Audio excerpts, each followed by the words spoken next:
ថ្ងៃនេះខ្ញុំសូមណែនាំពីមុខងារពិសេសថ្មីបំផុតរបស់ Khmaenco POS ជាមួយនឹងការបញ្ជាទិញដោយខ្លួនឯងសម្រាប់អតិថិជនរបស់អ្នកមិនថាពួកគេអង្គុយនៅក្នុងហាងឬស្ថិតនៅផ្ទះក៏ដោយ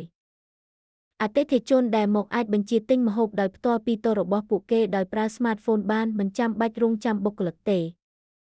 អតិថិជនដែលស្ថិតនៅផ្ទះអាចបញ្ជាទិញពីចម្ងាយតាម menu online របស់យើងបាន